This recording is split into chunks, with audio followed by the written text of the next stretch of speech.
Hi, this is Scott Garibay, and today I am going to be talking about Max Steel, the film. This video has spoilers all over it. Okay, this is my review. So one, I very much enjoyed this film. It was actually really kind of a special film for me, but for some unusual reasons. So the reason I enjoyed the movie was very personal, right? So basically, I saw the commercial. I was watching YouTube, and me and my daughter Tala saw, and Tala's 12 years old. So me and my daughter I was watching YouTube, and Tala was walking by, and I was like, "Oh, look at this! This video." And actually, Tala said, "What is that?" And I said, "I don't know. I don't know what this film is." Right? And I have to admit, for a minute, I thought it was a fake trailer. Because a lot of times there are these really good trailers on YouTube made for movie. Like a perfect example is the Thundercats film, right? There have been several YouTube videos that were trailers for the Thundercat movie, but that new movie has never been made, right? So, so basically, it can't, so we watched the trailer and it says Max Steel. But before we get to the end, Tala says, "This is Max Steel." Right? And I was like, Max Steel? Isn't that a show on, Cartoon Network? Well, my son corrected me. He said that the show was on Disney XD, which I think is correct. So Max Steel, it started out, it's owned by Mattel, and they made a toy line after it. And it was originally on a kids cartoon network. And the way my daughter Tala watched it was through Netflix. Now, the reason why I keep talking about Tala is Tala asked to see this. She said, "Hey, can we go see Max Steel?" And now, what's really unusual is Tala doesn't ask to see any movies, right? Like, a lot, if anybody in the family is going to ask to see a movie, Tala is one of the last, right? She just doesn't, there's not that many movies that appeal to her, right? And, but she wanted to see this. She was like, "Oh, I'm really excited about Max Steel." And she was talking about it for weeks coming up, which is really unusual. So Tala had watched all 3 seasons of this show on Netflix, which I think is really, really interesting.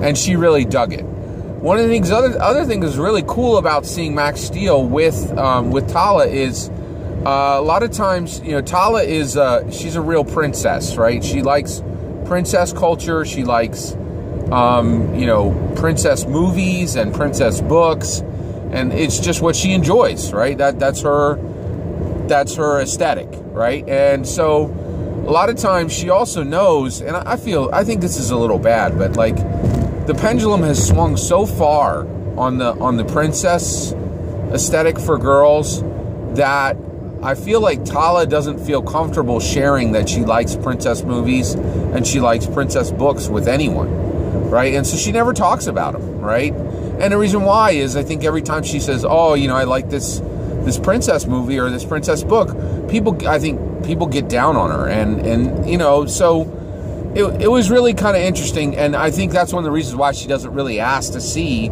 movie. Well, one, there are virtually no princess movies left. Because there are a lot of things that are behind that's a whole conversation, right? So one of the things that was really strange about Max Steel was this was a topic where my 12-year-old daughter Tala, she just knew everything about this topic and no one else knew anything, right? So so when I went to see this with her, she's like, "Well, this was faithful to the original source material. This was faithful to the show. This wasn't faithful to the show." Actually, just so you're aware, Tala said this film was very faithful to the original show with a few minor details, right? So, also, she's read the Percy Jackson books, and like Percy Jackson the movies are notorious for being extremely unfaithful to the books. And she said, this is not like the Percy Jackson series. The Max Steel movie is very faithful to the show, right? So I watched the movie, and I very much enjoyed the movie. So here's a brief summary of it. It's Max McGrath is a young man and his father died in a science accident. His father was a scientist. His mother has moved him around his whole life. He's like a junior or a senior in high school, and and so of course his dad is dead, and so he's had a tough time of it. He's raised by his mom, his single mom, and they've moved from town to town all the time. So he moves into town, and so what happens is his powers start to manifest, and he has the ability to control electronics, right? And so it's a coming of age movie. It's a young man discovering his powers, similar to Chronicle. And then also it's a movie about alien technology. So it turns out that Max Steel's father was an alien who came down to Earth, and he fell in love with Max Steel's mom, and so Max Steel is half alien and half human, right?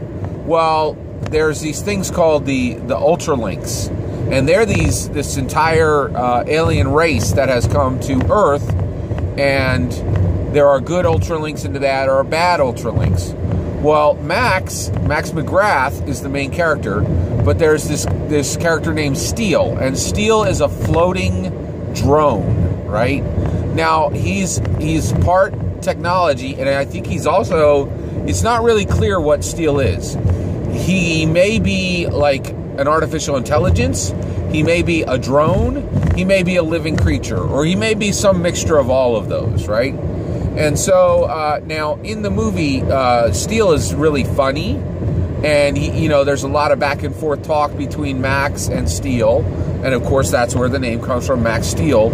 So when this alien drone connects to Max, he becomes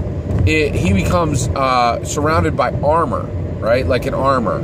And so the highlights of the film are these martial arts action sequences with people in really high-tech, like kind of really coolly lit armor, right? So it's unusual. Now, I like this for a lot of reasons. This is a low-budget film, just putting that out there, okay? But I feel like Mattel and Open Road, the companies who made this, they did a lot with the money they had, right? It's well acted. It is, and here's something I really, really liked about this movie. It's Nocs, N-O-C-S, new, original, cohesive story, right? So it's new, which means it is not a sequel. It's a new series, right? Now, it is coming from, it's a live action of an existing cartoon show. I get that. But, they're bringing this to, it's new to many, many viewers, right? So I consider this new. It's original, right? I thought it really had original concept, right? Young teen merges with alien, that forms an armor, and there's martial arts involved. And another thing is it's power armor, right? So it's not a big gigantic robot like Voltron. I really liked it. I thought it was an original concept, right? It was cohesive. That means they told the story. Young man finds out he has powers. His dad is dead. You get to know at the end what the mystery is. His partner, his evil partner, helped kill him, and his evil partner was kind of lying to Max Steel's mom, and his father's partner killed him because he had allied with the evil Ultralinks, while Max's dad had allied with the good Ultralinkses, right? And Max's dad was experimenting with the technology to make it better. Now, Max's dad was actually one of the aliens. That gets a little unusual. Max's father, actually, that wasn't super clear in the film. Max's father is shown throughout the film as a human, but none of the other Ultralinks look like humans, so that was never explained. But that was okay. It didn't hold up anything. Actually, that's one of the things I keep saying. That's why I'm kind of moving toward cohesive. This movie was not hard to understand, and when the whole story was told, it made sense, right? And it's terrible that I should say, oh, it's a big deal that I watched this movie and the story made sense, but more and more and more, you go to a film and a lot of things just don't make sense. And I think that one of the reasons for that is pacing and the way movies are edited and different things like that.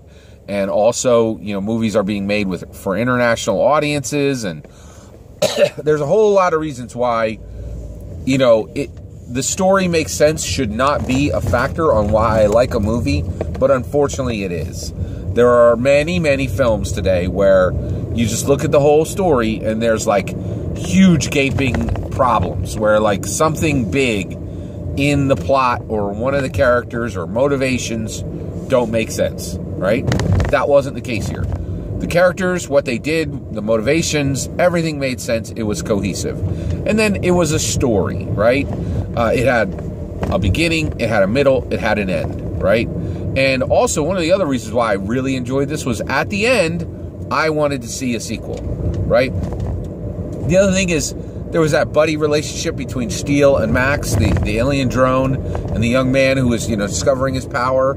Also, there was a love interest. There was a girl named Sophia Martinez.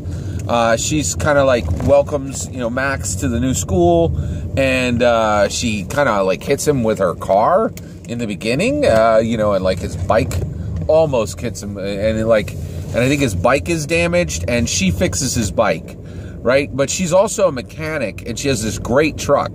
I tried to look it up on Wikipedia what this truck is, but I just couldn't find it. It's this really exotic pickup truck, and I've seen these trucks before. I'm not as 100% on with pickup trucks as I am with sports cars, and so I really couldn't tell what type of truck this was, but it was really unique, and I really liked it. I'm a car guy, and so that, you know, like, I really liked this vehicle they chose for Sophia Martinez. It was like this old restored truck. It was really cool. It added to the visuals of the film. It added to Sophia Martinez as a character. The fact that she was a mechanic. She was and the love interest was a really good love interest in that, you know, she was never used as like a, like, oh, I have to go rescue my girlfriend now. It was the exact opposite. Like, Max, he got help from her, right, at different times, right? So it was really good. I really liked it a lot. The villain is played by Andy Garcia, who I thought he did a great job with the role, and it was excellent. Now I will say this: the movie did suffer from a lack of star power. There are no major stars in this film, and I think it would have helped it. One thing that's very sad is I like this movie. My daughter Tala liked this movie. And I think we're the only two people who saw it this weekend. It made like $2 million, right? Which is ridiculously low. That was its U.S. box office. Very, very low box office, which was very sad. Now, another thing I think is really fascinating about this movie is I think it's actually a practice movie. So Mattel owns Barbie, and it owns Hot Wheels, and it owns some huge toy brands. And I think it was practicing with this movie to get it right, so that when they hit their big brands, they're going to be able to bring you know, some cool stuff to the market, and it will look right, and it won't look terrible. And so, you know, I think that was one of their thoughts, right? So that is, you know, I highly like this movie. I would suggest seeing it as a matinee, you know, and if you like martial arts, if you like science fiction stories, if you like good, solid, like high school movies, those are all good reasons to see this film. I really enjoyed it. I thought it was an excellent film, and I highly suggest seeing Max Steel. Have a great day.